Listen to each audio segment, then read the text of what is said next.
지난 시간에 우리는 5장에서 그 현금 흐름 할인법이라는 것을 처음 접하게 되었습니다.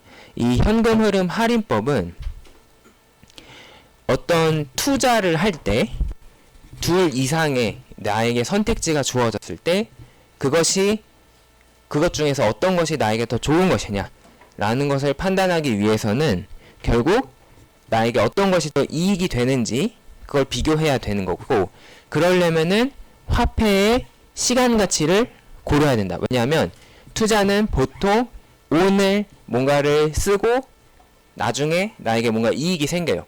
근데 그 나중이라는 게 투자마다 다를 수 있는 거죠. 어떤 거는 1년, 어떤 거는 3년, 어떤 거는 뭐 1년 반 이렇게 다를 수 있기 때문에 시간에 따라 차이가 발생하는 점을 우리가 반영을 해야 된다.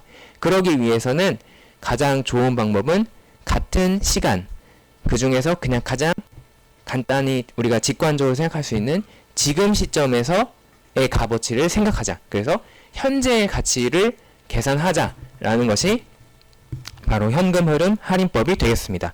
거기서 할인이라는 말이 붙는 것은 현재 가치로 그것을 환산할 때 보통 그 이자율로 나누어서 금액의 크기가 줄어들기 때문에 이제 그런 점에서 현금의 크기를 이제 할인을 시킨다라고 해서 현금 흐름 할인법이라고 부른다 말씀을 드렸습니다. 자, 그래서 지난번 예제에서는 그러면은 이걸 확장해서 둘 이상의 현금 흐름이 있을 때, 둘 이상의 돈에 왔다 갔다가 있을 때 그것을 어떻게 할까? 이때 우리가 요 적금의 예시를 통해서 알 수 있었던 것이 두 가지 방법이 있다. 첫 번째는 1년 후, 2년 후, 3년 후, 4년 후 이렇게 하나의 기간씩 차근차근 움직이는 방법이 있고, 또 하나는 첫 번째 현금 흐름을 4년 후로, 두 번째 현금 흐름을 3년 후로, 세 번째 현금 흐름을 2년 후로 이런 식으로 하나의 현금 흐름마다 하나하나 따로따로 계산한 후에 합하는 방법이 있다. 그렇게 하든 저렇게 하든 항상 결과는 수학적으로 동일하다라는 걸 배웠습니다. 그래서 우리는 이 두 번째 방법, 각각의 현금 흐름에 대해서 미래 가치나 현재 가치를 먼저 계산하고 그 값들을 다 더하는 방식을 우리가 앞으로 더 많이 사용하게 될 겁니다.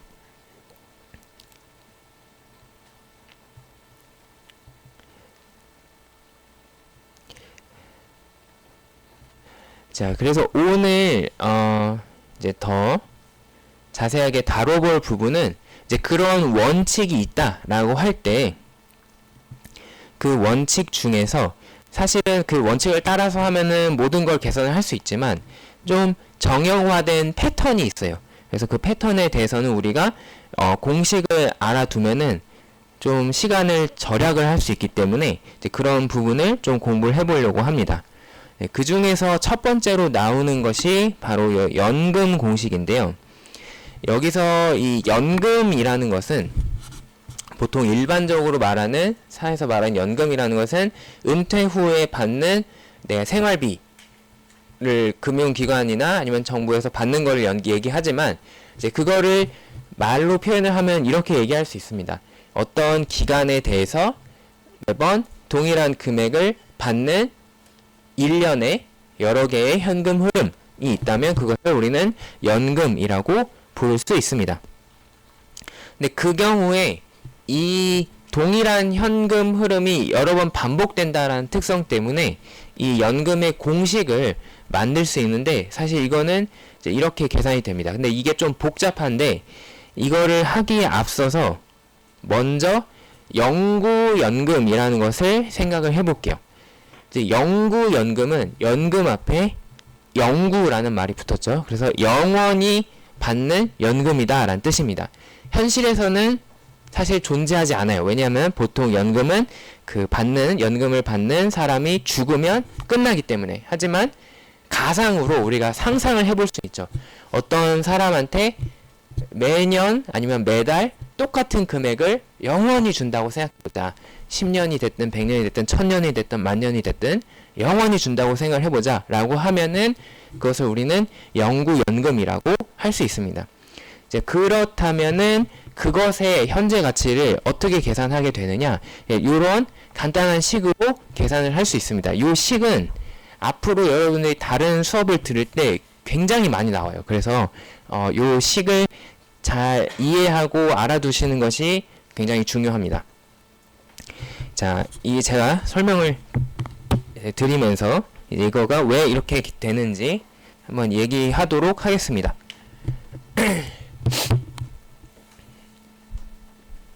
자, 어떤 시간이 있는데 지금 오늘 현재가 있고, 그리고 뭐 1년 후, 이제 2년 후, 이제 3년 후, 이제 이런 식으로 쭉쭉쭉쭉 시간이 있습니다.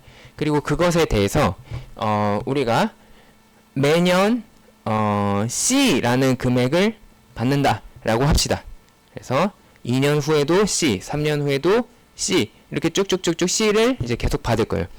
그래서 C를 쓴 이유는 캐시 플로우, 현금 흐름이다 해서 이제 C를 쓴 거다라고 생각을 하면 되겠어요.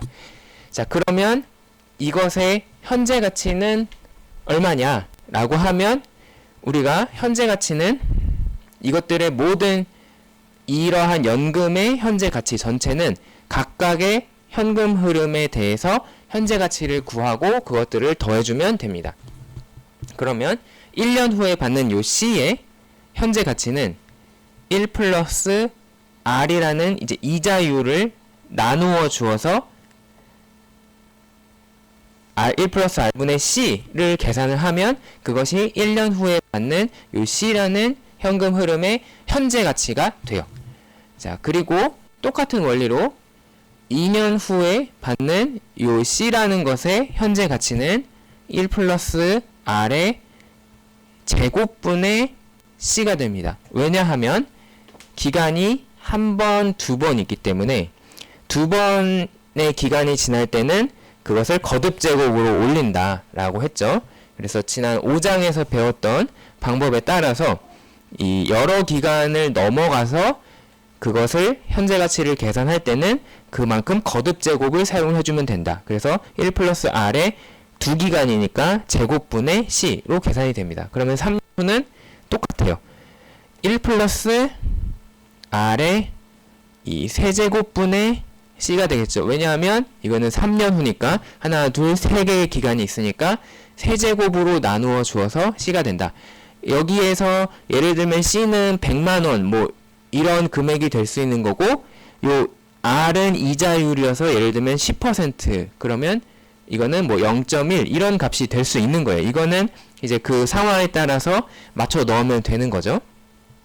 근데 이것은 영구연금이기 때문에 이런 것들이 이제 무한히 있는 거죠. 그래서 이제 쭉쭉쭉쭉 무한히 있게 됩니다. 자, 그러면 이것들의 총합을 구했을 때 이 연금의 전체의 현재 가치가 나올 겁니다. 그것을 우리는 이렇게 쓸 수 있죠. 하나하나 차근차근 쓰자면 첫 번째 1 플러스 R분의 C, 두 번째 1 플러스 R의 제곱분의 C, 세 번째 1 플러스 R의 세제곱분의 C, 그리고 4제곱분의 C, 5제곱분의 C 이런 게 쭉 있을 거예요. 자, 이렇게 쓰고 보니까 지금 여기 있는 이제 식이 나왔는데 이것의 값을 우리가 그냥 임의로 P라고 합시다. 이제 그 현재 가치라는 뜻에서 present value 해서 P라고 합시다. 그러면 여기에 지금 각각의 항들이 여러분들이 그 패턴을 찾을 수가 있죠. 지금 요 첫 번째 항보다 두 번째 항은 1 플러스 R분의 1이 하나 더 곱해진 형태고, 다시 세 번째는 그것에 다시 1 플러스 R분의 1이 또 곱해진 형태고, 그 다음은 또 1 플러스 R분의 1, 또 1 플러스 R분의 1, 또 이렇게 갈 거예요. 그래서 이것을 우리가 수학에서, 고등학교 수학에서 뭐라고 하느냐? 이제 무한 등비급수다 라는 말로 이제 배웠을 겁니다. 그래서 무한히 이것들을 더하는데 그 각각의 값들이 비례하는 형태를 가지고 있더라. 이제 그러면 여러분들이 이제 이것을 공식으로 무한등비급수의 값을 구하는 방법으로 이제 구할 수가 있습니다. 근데 이제 혹시라도 그 결과를 제가 여러분들을 무시하는 건 아니지만 까먹었을 수도 있으니까 이제 제가 간단하게 그 중학교 수준으로 설명을 드리자면, 자, 이렇게 할 수 있죠. 자, 이거 전체를 P라고 했을 때 우리가 양변에 1 플러스 r을 그냥 곱해버리면, 그러면 1 플러스 r에 p를 곱한 것은 c 더하기 1 플러스 r분의 c 더하기 1 플러스 r의 제곱분의 c 더하기 쭉쭉쭉 이렇게 될 겁니다. 왜냐하면 처음에는 하나가 있었는데 하나가 곱해지니까 하나 날라가고, 여기는 두 번째 항은 제곱이 있었는데 하나가 곱해졌으니까 하나만 남고, 세 번째는 태제곱으로 나눠주는 거였는데 하나를 곱했으니까 이제 제곱만 남고, 이런 식으로 하나씩 줄어들 거예요. 자, 이렇게 하고 보니까 여기에 다시 이 부분이 원래 얘랑 똑같더라. 그러니까 얘가 사실은 이제 p인 거죠. 그래서 이제 우리는 1 플러스 r에 p를 곱한 것이 c 더하기 p를 한 거랑 똑같다 라는 사실을 알 수 있습니다. 근데 우리가 구하고 싶은 것은 p니까 정리를 해보자면 p 더하기 r 곱하기 p 빼기 p는 이제 왼쪽으로 돌리면 이거는 c더라. 그러면 p랑 p가 약분되고 p는 r분의 c다 라는 이제 결론이 나오게 되는 거죠. 그래서 이 무한히 더하는 것의 결과값은 r분의 c라는 이제 공식으로 나오게 된다라는 뜻이 됩니다. 자, 그렇다는 것을 우리가 한번 확인을 해보기 위해서 이제 엑셀을 잠깐 사용을 해서 한번 대략적인 어떤 식으로 이루어지는지 한번 보도록 하겠습니다. 자, 지금 제가 뭘 하고 있냐면 이자율이 10%라고 하자. 그러니까 지금 요 숫자에서 예시에서는 r에 해당하는 값이 0.1, 10%다 라고 합시다. 그리고 매년 100달러를 받는다 라고 합시다. 그러면은 이제 100이라는 금액을 받죠. 근데 이것의 현재 가치는 어떻게 계산이 되냐면 요 현금 흐름을 할인을 해줘야 됩니다. 얼마로 할인을 해줘야 되냐면 요 이자율로 할인을 해줘야 되죠. 이제 그리고 이제 이게 거듭 제곱으로 들어가는데 1년차는 1년이기 때문에 한 번만 하면 된다. 그래서 이렇게 식을 쓸 수가 있습니다. 그러면 이렇게 쓴 식이 지금 1 플러스 r의 1제곱 분의 c라는 값을 지금 제가 엑셀 식에서 써놓은 거예요. 이제 이렇게 하면은 90.9라는 값이 나옵니다. 이게 지금 90.9라는 값이 나온 거는 1 플러스 0.1분의 100을 하면은 이제 90.9가 나오는 거죠. 자, 그리고 이러한 현금 흐름이 동일하게 계속 100으로 이제 있다. 그리고 이제 현재 가치는 이제 그럼 그것에 대해서 각각 이런 식으로 계산이 됩니다. 이 두 번째 있는 82.64라는 것이 나온 것은 1 플러스 0.1의 제곱분의 100을 계산하면은 82.6 얼마가 나오게 되는 거예요. 그래서 이제 요게 현재 가치가 된다. 그러면 우리가 알고 싶은 것은 이제 요 모든 것의 합입니다.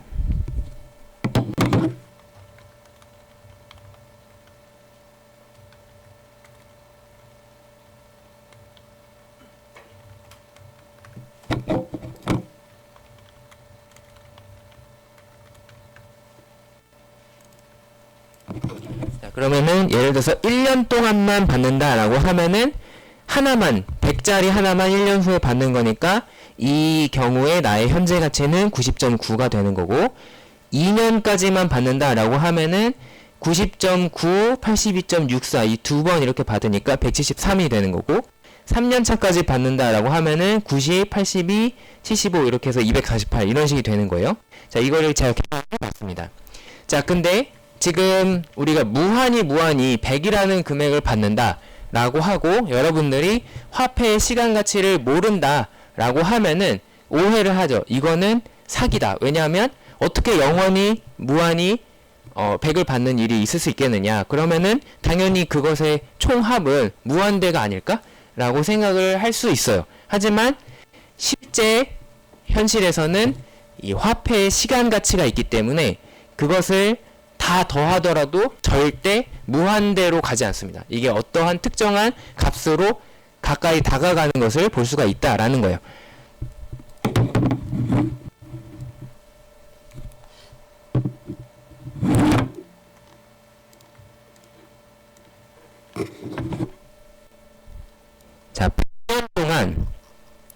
매년 100달러를 받는다라고 합시다.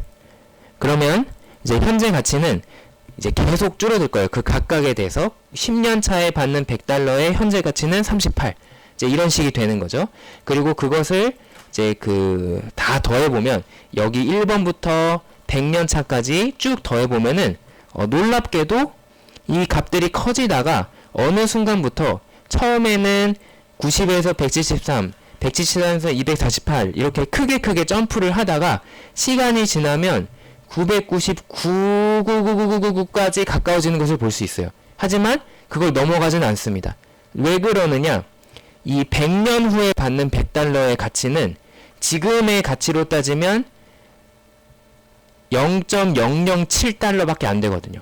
그러니까 이게 화폐의 시간 가치가 있기 때문에 미래에 받는 돈의 크기는 굉장히 실제로 현재 가치가 작아져서 그것을 더해봤자 미미하게 더해지기 때문에 이 총합이 늘어나지 않는 거죠. 그리고 이 값은 결국 어느 특정한 값으로 수렴을 하게 되는 것을 알 수가 있고, 이거를 무한히 하면은 이게 999.999999999 이렇게 갑니다.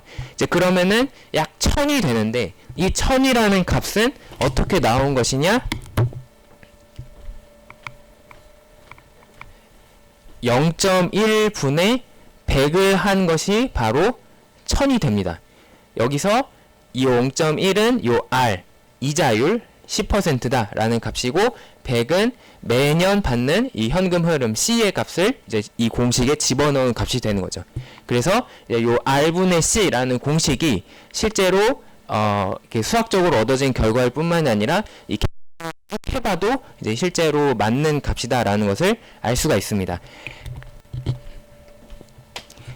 그래서 이렇게 내가 영원히 100달러를 매년 받는다라고 하더라도 그것이 절대로 무한대로 가지 않는다. 왜냐하면 화폐의 시간 가치가 있기 때문에 라는 사실을 우리가 이 공식을 통해서 또 그리고 이 계산 결과를 통해서 확인할 수 있습니다.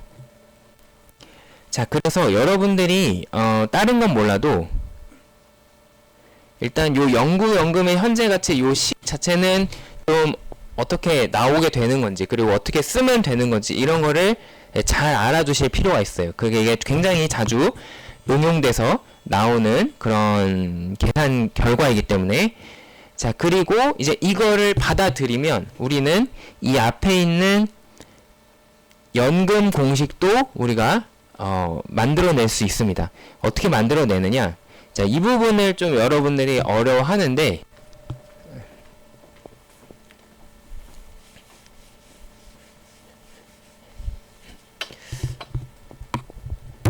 자, 우리가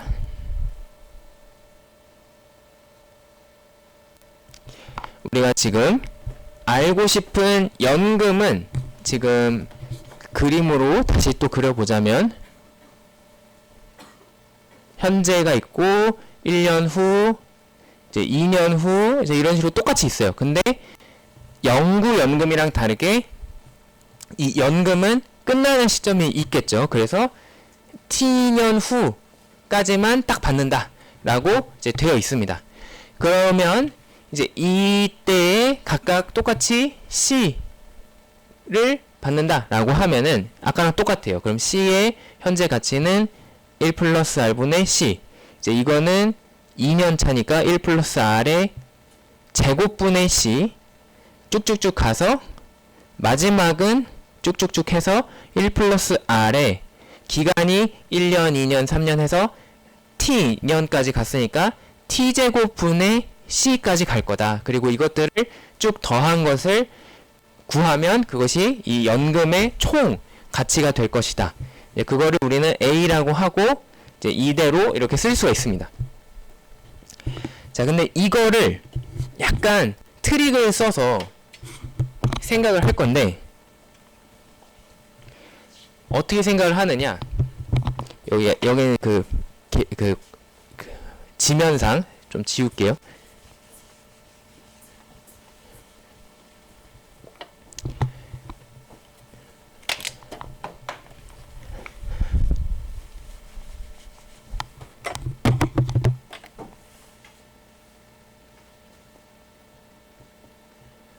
자, 내가 돈을 1년 후부터 t년 후까지 받는 이제 이러한 상황에 대해서 이거는 두 개의 조합으로 생각할 수 있어요. 영구연금으로 첫 번째 이거는 뭐랑 같냐면 영원히 t년에서 멈추는 게 아니고 앞으로도 영원히 C를 받는다 라고 생각을 해봅시다. 이제 이런 게 하나가 있고 이제 1번 그 다음에 2번은 지금 1년 후부터 받는 게 아니라 t 플러스 1년부터 받는다. 그러니까 여기부터 받기 시작하는 거예요. 그리고 영원히 이제 이거를 받는다 라고 합시다. 그러면은 1에서 2를 빼면은 결국 남는 것이 우리가 알고 싶었던 요 원래 값이 될 겁니다. 왜냐하면 여기는 1년 차에는 요거 받는 거 빼기 0, 요거 빼기 0, 여기 빼기 0 해서 이제 C가 그대로 나오는데 이제 T 플러스 1년부터는 여기 T 플러스 1년부터는 서로 요거 빼기 0, 요거 빼기 C 하면은 서로 없어지니까 그러면은 결국 1년 차부터 T년 차까지만 받는 게 될 거예요. 이제 그게 우리가 구하고 싶은 이 연금의 현재 가치가 될 것이다 라고 생각을 할 수 있습니다.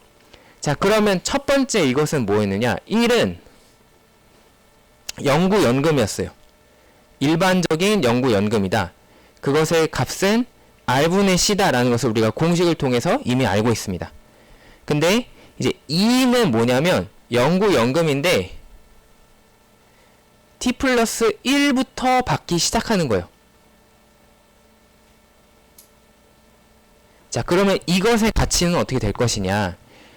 이것의 가치는 내가 t년의 기준에서 얘를 바라본다라고 생각하면 지금 내가 시간이 지나서 t년이 지났다. 그러면 여기가 새로운 현재가 되었다라고 생각하면 이때부터는 그냥 영구연금이랑 똑같습니다.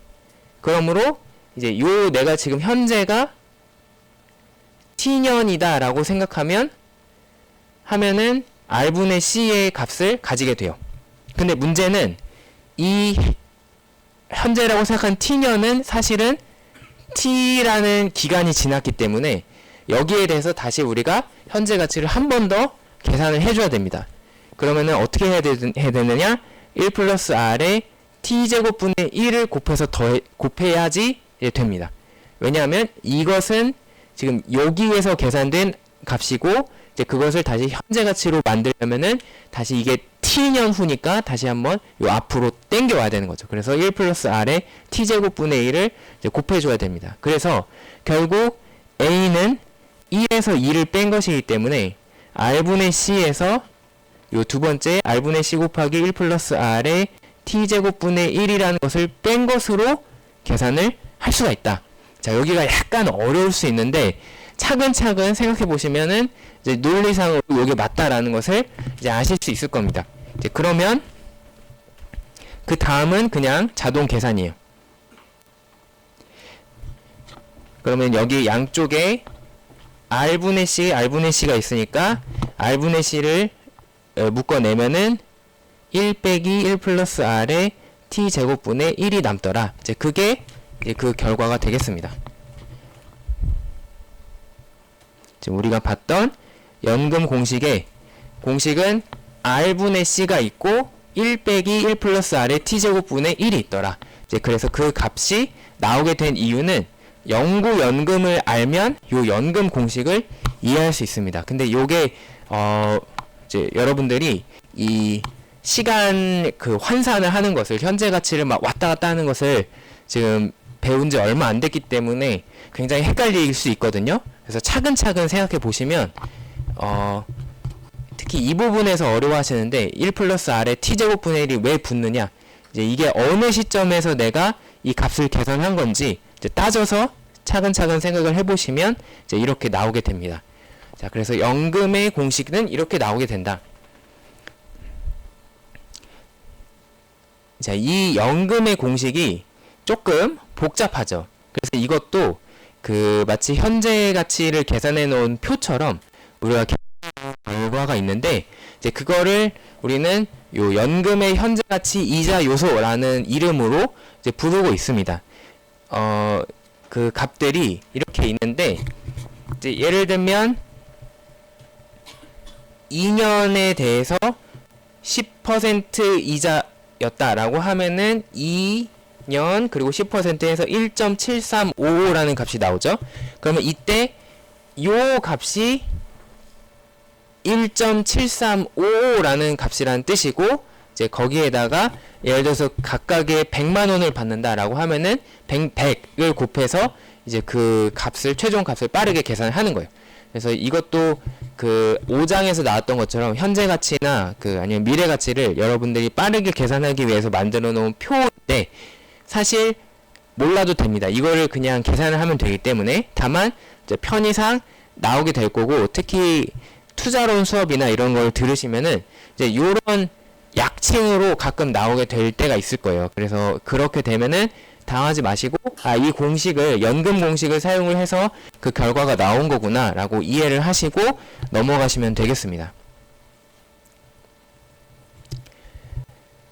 자, 요 연금과 관련해서 우리가 좀 많이 실생활에서 사용을 하게 되는 예시가 나의 대출 상환금을 계산을 할 때입니다. 이 대출 상환금을 계산을 할 때 이제 여러 가지 방식이 있는데요.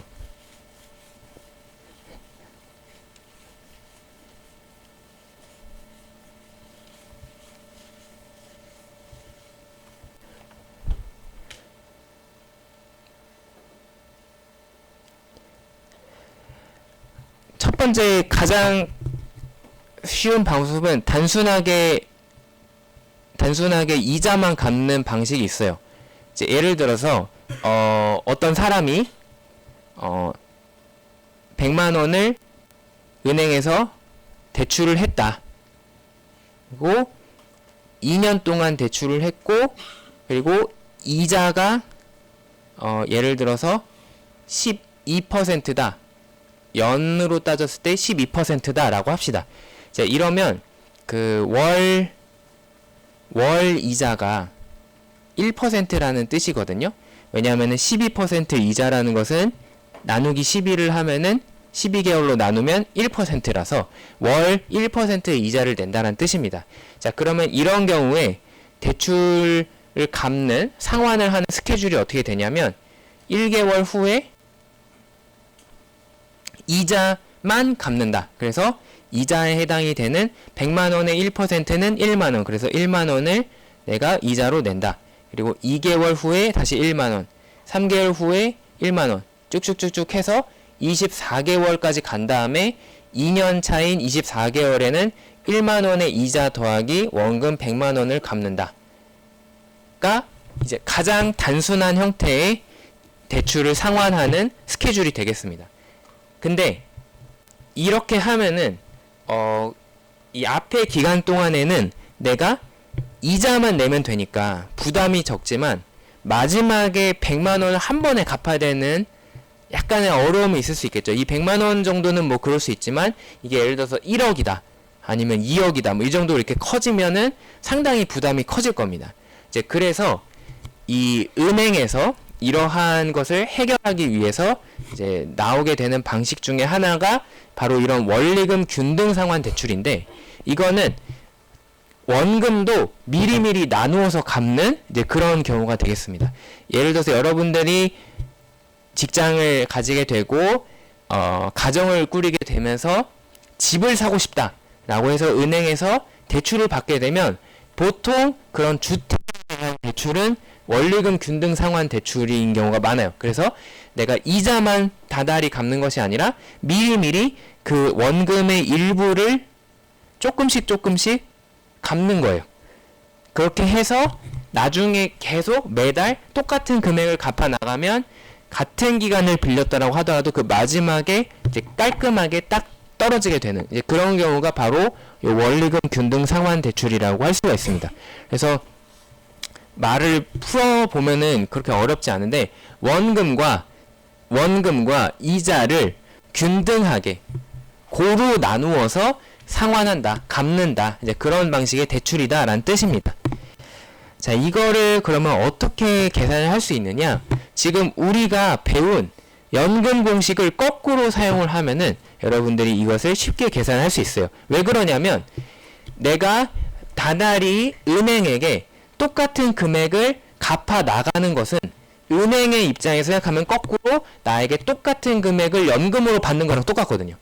그렇죠. 그래서 내가 갚는 금액은 은행의 입장에서 연금이기 때문에 이 연금 공식을 사용을 하면은 바로 그 값을 계산을 할 수 있는 겁니다. 자, 그래서 요 예시를 통해서 우리가 확인을 해봅시다. 5년 동안 5,000달러를 빌렸다. 그리고 원리금 균등 상환 방식으로 갚기로 했다. 자, 그러면 그때 이자율이 얼마였느냐? 연이자율이 9%였다. 이제 그 연마다, 이제 우리가 달마다 생각하면 좀 복잡하니까 편의상 연마다 갚는다라고 합시다. 그러면 1년 차에 얼마 갚고, 2년 차에 얼마 갚고, 3년 차에 얼마 갚고, 4년 차에 얼마 갚고, 5년 차에 얼마 갚는 거예요. 이제 그거를 계산해 보자. 자, 그러면 어떻게 되느냐? 내가 매년 주는 어떤 금액이 C라고, 미지수 C라고 가정을 하자. 이제 그것에 대해서 연금 공식을 그대로 쓰면은 이렇게 될 겁니다. 왜냐하면 C 곱하기 R 이자율 0.09분의 1 빼기 1 플러스 R 0.09의 T 다섯 제곱, 왜냐하면 5년이니까 5분의 1 요것을 집어넣으면 이게 우리가 연금 공식을 쓴 것이고, 이것이 은행 입장에서는 총 합친 가치가 5천이 돼야 되는 거죠. 왜냐하면 은행 입장에서 내가 은행이 매년 1년 차에 C, 2년 차에 C, 3년 차에 C, 4년 차에 C, 5년 차에 C를 받는 것이, 그것이 결국 원금의 값어치를 현재 해야 되기 때문에, 그래서 5천의 값어치를 현재 가지고 있어야 된다. 그래서 이 공식에 집어넣으면 우리가 방정식을 하나 세울 수 있게 되고, 이제 이 부분은 복잡한 형태이긴 하지만 계산을 하면 계산할 수 있어요. 그래서 C 곱하기 얼마는 5천 이렇게 계산이 되고, 따라서 C는 계산해 보면 요게 3.8897이 나오기 때문에 5천 나누기 3.8897 해서 약 1284546이 나오게 됩니다. 자, 그러면 어떤 결과가 나온 거냐?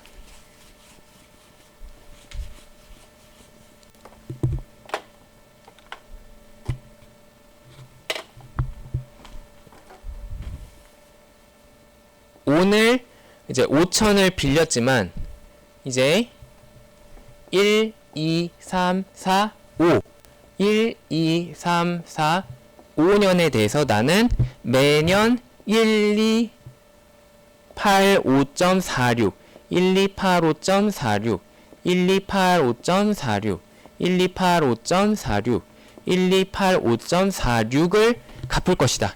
이제 그러면 은행 입장에서는 5천을 이제 나누어서 그 이자까지 쳐서 받는 셈이 된다라는 겁니다. 자, 이거를 확인해 봅시다. 자, 첫 해에는 지금 5천을 내가 빌렸어요. 그리고 한 해가 지나면 자연스레 9% 이자에 해당하는 450이라는 이자를 내야 됩니다. 그러니까 내가 원래 이자로 내야 될 몫이 450이요. 근데 나는 그 해 첫 해에 1285나 줄 거거든요. 그러므로 1285에서 450을 뺀 나머지인 835는 내가 원금을 갚는데 썼다 라고 할 수가 있습니다. 그러면 남게 되는 원금은 얼마느냐? 요 5천에서 요것을 뺀 835를 뺀 이제 4164 정도가 이제 1년 차에 잔금으로 남아있게 되는 거죠. 잔금으로 남아있게 되는 거예요. 자, 그 다음에 다시 1년이 또 지났습니다. 자, 그러면 이제 5천에 9% 이자가 붙는 게 아니에요.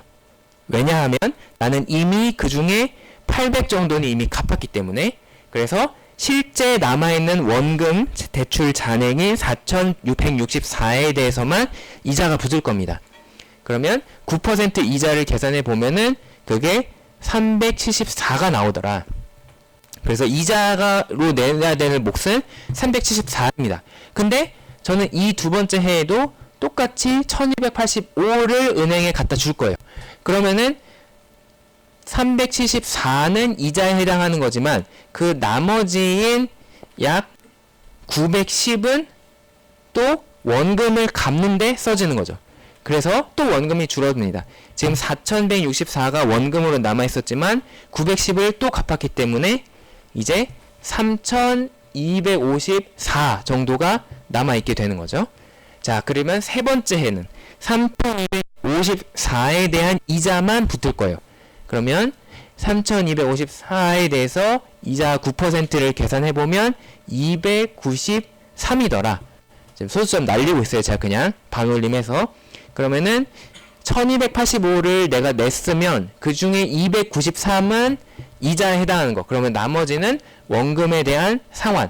그래서 또 992 정도는 원금을 갚는데 쓰여진다 라는 것을 알 수가 있습니다. 그러면 3,254라는 원금이 남아있는 것에 대해서 992를 또 갚았기 때문에 이제 2261이 남게 됩니다. 자, 네 번째 해로 가면은 이 2261에 대해서 다시 9% 이자를 계산하면 203이더라. 따라서 원금을 갚는 데 쓴 부분은 이제 1082가 됩니다. 그리고 226에서 1082를 갚고 나면 남는 잔액은 1179더라. 이제 거의 갚아 나갔다라는 것을 알 수 있죠. 그리고 이제 마지막 해 5년 차에는 이제 남은 요 1179에 대한 이자를 계산해 보면 106밖에 안 되고 이제 나머지가 얼마가 되냐면 1179더라. 그래서 1179 이거는 그대로 원금을 갚는데 다 쓰여서 이제 나는 최종적으로 나에게 밸런스를 맞춰서 더 이상 빚이 남아있지 않은 0 상태를 이제 만들 수 있게 되는 겁니다. 자, 그래서 보면은 매년 내가 똑같은 금액을 내지만 그거의 비중은 실제로 달라지고 있다라는 걸 알 수가 있어요. 여러분들이 첫 해일수록 이자의 부담이 더 큽니다. 하지만 시간이 지날수록 이자를 나머지 부분을 원금을 갚는 데 쓰기 때문에 점점 이자의 크기는 줄어들어요. 나에게 붙게 되는. 반면에 남는 부분은 다 원금을 상환하는데 사용하게 돼서 이 원금 부분은 점점 늘어나는 것을 확인할 수가 있죠. 이제 이렇게 해서 우리는 5천을 5년에 걸쳐 나누어서 갚아 나갈 수 있다. 이제 이 부분을 우리가 계산할 수 있습니다. 자, 이렇게 하면은 5천을 매달 1년에 450만원, 450이라는 이자만 냈다가 마지막 해에 5,000달러를 한 번에 갚는 것보다 조금 더 부담이 덜 하겠죠. 그래서 이런 이유로 인해서 이 연금 공식을 사용한 이 원리금 균등 상환 대출이 실생활에서 많이 쓰인다. 그래서 여러분들도 이거는 이제 굉장히 실생활에서 아주 유용한 부분이기 때문에 이제 제가 참고로 설명을 드렸고, 이렇게 우리가 사용한 연금 공식들이 실제로 현실에서도 다양하게 사용이 되고 있는 예시 중에 하나로서 이해를 하시면 되겠습니다.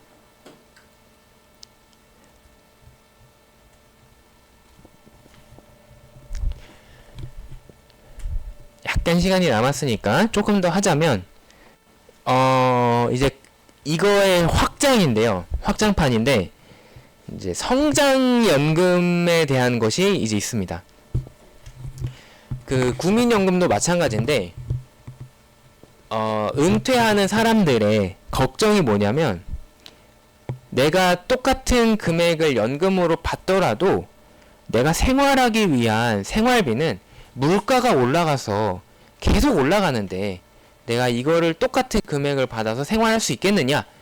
예를 들어서 이 기초연금으로 나에게 매달 30만원이 온다라고 하더라도 3년 전에는 30만원으로 그럭저럭 정말 내가 모든 걸 아끼면은 은퇴 후에 생활을 할 수 있었지만 지금은 3년 후에 지금 예를 들어 사과가 하나에 5,000원, 6,000원 하는데 이거를 30만원 가지고 생활할 수 있느냐. 약간 이런 문제가 있을 수 있겠죠. 이제 그래서 나오게 되는 것이 성장연금입니다. 이 성장연금은 아까 그냥 연금이 매달 혹은 매년 똑같은 금액만 주었다면 성장연금은 어떤 비율로 그 크기도 자연스럽게 늘어나게 해놓은 것이 바로 성장연금이 되겠습니다. 그러니까 조금 더 현실적인 그런 얘기가 될 거예요. 자, 그런 경우에 이제 한 가지 또 숫자가 또 나오게 되는데 바로 그러면 그 금액은 몇 %로 늘어나느냐. 예를 들어서 30만 원이 다음 달에 31만 원이 되었다면 몇 퍼센트 늘어난 것이냐라는 얘기가 됩니다. 그래서 이 성장률을 이제 우리는 G라고 할 겁니다. 자, 그러면 이것도 우리가 공식을 알 수 있는데 이것도 마찬가지예요. 먼저 무한이 있다라고 생각을 하고 그 영구연금을 생각한 후에 공식을 구하고 그걸 거꾸로 적용을 하면 앞에 공식을 구할 수 있습니다. 근데 이거는 복잡하니까 제가 외우라고 하진 않습니다. 하지만 알아두면 좋긴 하겠죠. 근데 뭐 반드시 외워야 될 것은 아니고 그냥 참고하시면 되겠습니다. 의미를 알고 있으면 돼요. 근데 이 영구연금 공식은 알아둘 필요는 있어요. 왜냐하면 이게 이제 다른 수업에서 계속 나올 거거든요. 그래서 제가 그 수업들을 가르치는 교수님들께 욕을 먹지 않기 위해서라도 여러분들이 이 공식 정도는 알고 있으면 좋다 말씀을 드리겠습니다. 자, 이게 나오게 되는 것을 이제 설명을 하자면 사실 원리는 아까랑 똑같아요.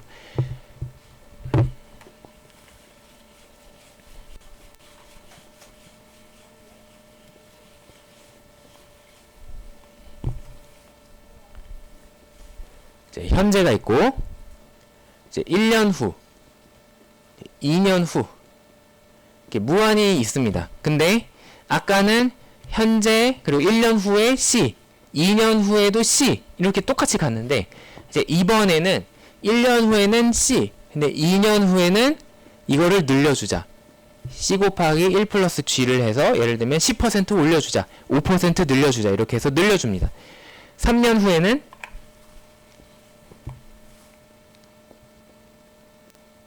C 곱하기 1 플러스 G의 제곱이 됩니다. 왜냐하면 2년 차에 늘려준 것에 다시 또 늘려주자 하기 때문에 거듭 제곱이 돼요. 그래서 이게 제곱, 세제곱, 네제곱 이런 식으로 쭉쭉쭉 가게 됩니다. 자, 그러면 이것들의 현재 가치를 구하면 이거는 1 플러스 R로 나누면 돼요. 그리고 이거는 1 플러스 R의 제곱으로 나누면 돼요. 왜 이거는 한 번만 나누고 이건 두 번만 나누느냐? 이거는 1년 후기 때문에 기간이 하나라서, 이거는 2년 후라서 기간이 두 개라서, 이거는 기간이 하나, 둘, 셋이니까 1 플러스 R의 세제곱으로 나눌 겁니다. 그리고 그것들을 다 더하면 될 것이다. 이제 그 결과를 제가 써놓은 게 여기 있습니다. 첫 번째는 C를 봤는데 이게 1년 후니까 1 플러스 R로 한 번 나누어준다. 두 번째는 C를 그냥 받지 않고 1 플러스 G로 늘려준다. 성장을 했다.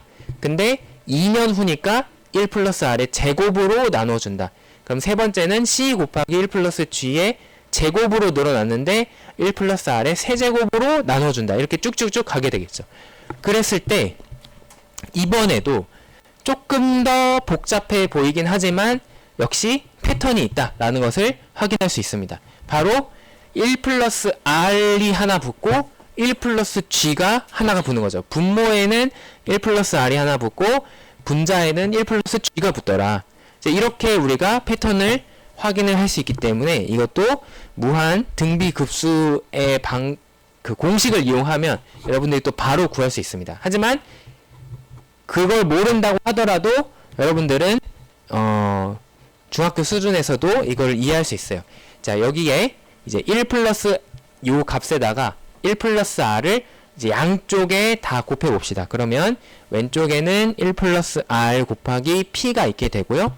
첫 번째 항에였던 1 플러스 R분의 C에서 분모 이 부분은 곱해진 1 플러스 R과 서로 약분이 돼서 상쇄가 돼서 없어짐으로 C만 남아있게 됩니다. 두 번째, 지금 여기 오타가 있는데, 아니다. 오타가 아니라, 써야겠다. 제가 결과를 써놔가지고. 두 번째 항은,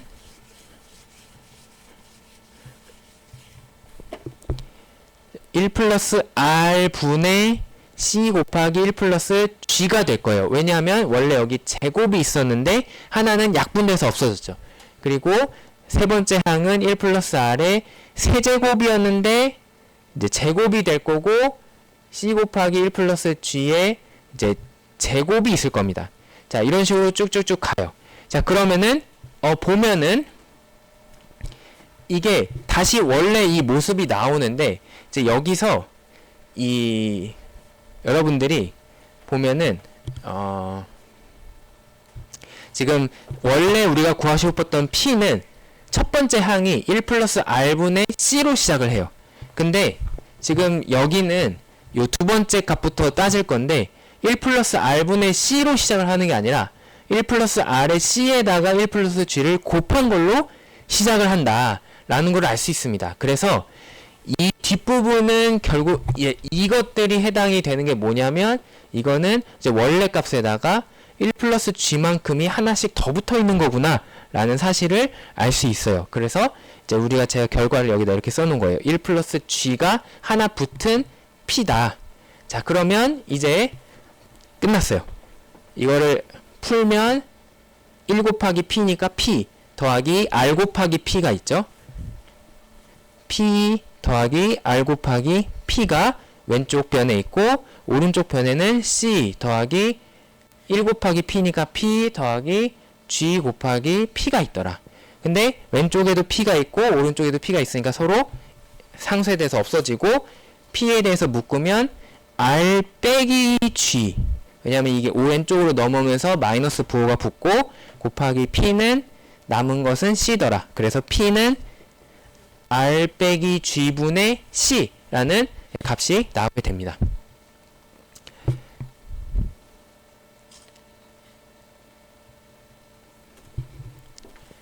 자, 그러면 이제 이거는 그냥 간단하게 그냥 말로만 설명하고 넘어갈게요.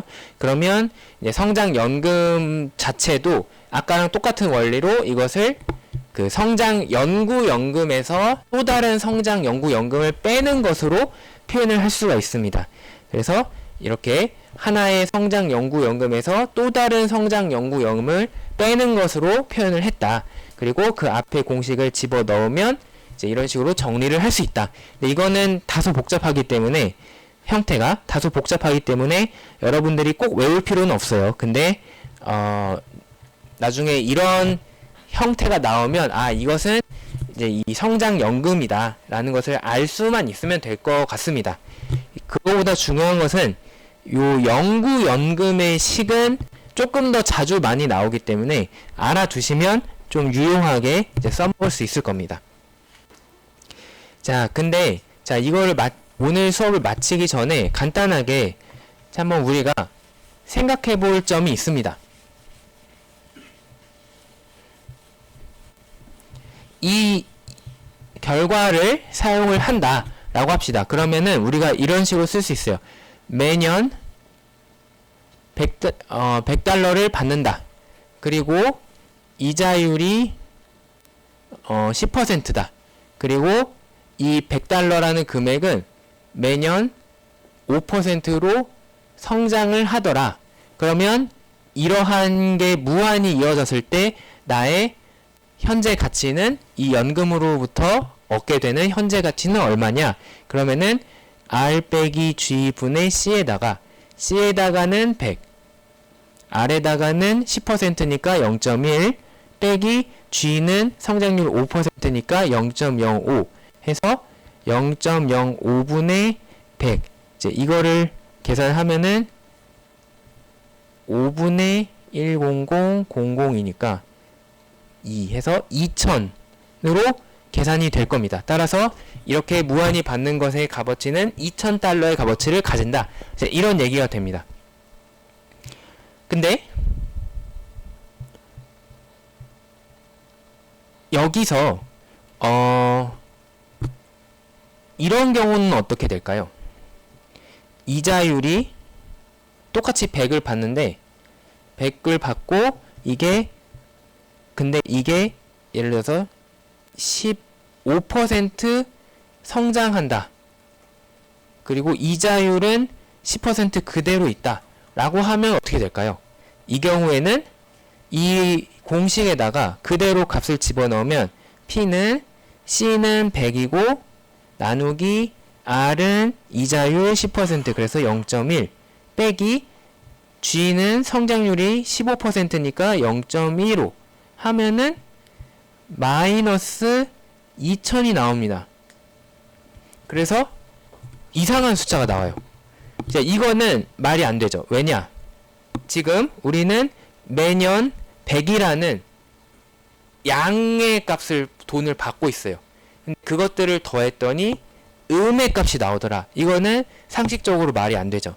그래서 이 경우에는 이 공식이 제대로 작동하지 않는다라는 사실을 알 수 있습니다.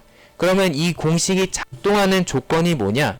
여기에 숨겨져 있지만 요 이자율 R이 성장률 G보다 크다라는 조건이 들어있는 거예요. 그래서 그 조건에 해당되지 않을 때 이 공식을 쓰면은 이상한 결과가 이제 나오게 됩니다. 그래서 여러분들이 가끔 이제 그 문제를 누군가 잘못 만들거나 아니면 잘못된 상황에 대해서 이제 쓸 수가 있기 때문에 한번 말씀을 드렸어요. 자, 그러면은 이런 경우에 왜 잘못된 결과가 나올까를 생각을 해봅시다. 자, 아까 사용했던 엑셀인데 이제 이 공식을 살짝 바꿔보겠습니다.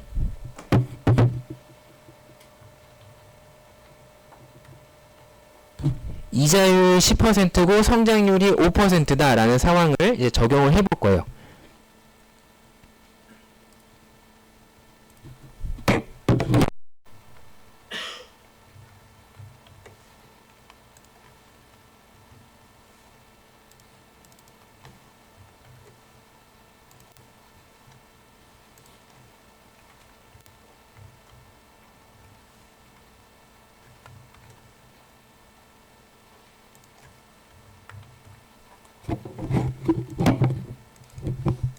자, 어떤 식으로 적용했냐면 첫 해에 100을 받는 건 맞지만 2년 차에는 그 100에서 5%가 늘어나서 105를 받을 것이다.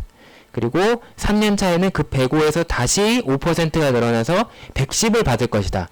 그 다음에는 또 5%가 늘어나서 115점 얼마를 받을 것이다. 이런 식으로 지금 숫자를 바꿔놓은 것을 확인할 수가 있습니다. 그리고 그것에 대해서 현재 가치가 계산되어 있습니다. 그러면 이제 이 경우에 첫 해에 100을 받는 것의 현재 가치는 지금 현재 기준으로 따지면 90.9의 가치를 가진다. 이건 똑같아요. 근데 2년 차에 105를 받는 것의 현재 가치는 이렇게 100에서 100으로 크기가 늘어났음에도 불구하고 현재 가치는 90.9보다 작아진 것을 알 수 있습니다. 왜 그러느냐? 5% 성장을 했지만 한 기간이 지나면서 이자율을 10%로 깎기 때문에 현재 가치를 계산하면 그 값을 계산할 때 더 많이 깎이게 되는 거죠. 그래서 이 크기가 줄어드는 것을 알 수가 있어요. 그러므로 이 앞에 90.9가를 받았던 것과 요 86.77이라는 새로운 값을 더해도 177이라는 숫자가 된다라는 것을 알 수가 있습니다. 자, 이런 식으로 계산을 무한히 하면 아까 우리가 공식에 의해서 얻었던 것처럼 이제 한 100년 정도 받으면 1980까지 올라갔고 이거를 더하면 한 200년, 300년 하면은 이게 우리가 계산했던 것처럼 2000에 가까워질 겁니다. 하지만 절대로 그 2000을 넘어가지는 않을 거예요. 이게 일반적인 경우에 해당이 됩니다. 자, 그런데 성장률이 5%가 아니라 15%가 되면 어떻게 되느냐? 또 이 처음에 1년 차에는 100을 받지만 2년 차에는 115를 받습니다. 3년 차에는 그것이 또 15% 늘어나서 132를 받아요. 자, 쭉쭉쭉 이렇게 늘어나면 이제 그 늘어나는 속도가 감당이 안 됩니다. 처음에 100을 받는 것은 1년차 후니까 현재 가치가 90.9였어요. 근데 2년 차에 아까 계산에서는 90.9보다 작았던 80 얼마가 나왔는데 이번에는 95로 오히려 현재 가치가 늘어나고 있는 것을 확인할 수 있죠. 이제 이런 식으로 시간이 지날수록 이 기하급수적으로 늘어나는 것을 감당하지 못하기 때문에 현재 가치를 아무리 할인을 해도 그 값들이 계속 커지는 것을 확인할 수 있습니다. 그러면은 그 총합도 점점 무한히 커지겠죠. 그래서 이 경우에는 이 100년 차까지 내려갔을 때 엄청난 숫자의 크기가 나오는 걸 확인할 수 있습니다. 아까는 점점 늘어나는 속도가 줄어들면서 2000이라는 어떤 목표로 가까이 다가가고 있었는데 이번에는 그 값이 무한히 커지고 있다. 그래서 결국 이런 일이 벌어지면 이 값은 무한대가 된다라는 것을 우리가 확인할 수가 있습니다. 그래서 이런 일이 일어나는 것은 성장률이 이자율을 넘어서기 때문에 성장률이 이자율을 넘어선다는 것은 늘어나는 크기가 할인되는 크기보다 크다. 따라서 그 각각의 값이 계속 무한히 커진다라는 것을 의미하는 거죠. 그래서 우리가 이 공식을 쓸 때는 그렇지 않고 이게 최소한 어느 값에 가까워진다라고 가정을 하고 있었는데 그런 가정이 깨졌다라는 것을 확인할 수 있습니다. 그래서 이러한 일이 없도록 우리는 이 이자율과 성장률을 비교해서 이자율이 큰 게 맞느냐라는 것을 확인한 후에야 이 공식을 쓸 수 있다라는 점을 확인할 수 있고요. 이제 혹시 이제 수학을 좋아하시는 분들의 그 기호를 위해서 이제 말씀을 드리자면 이제 이런 것을 우리는 이제 수렴하느냐 안 하느냐라는 문제로 얘기를 하죠. 그거와 관련된 얘기다라고 이해하시면 이제 되겠습니다.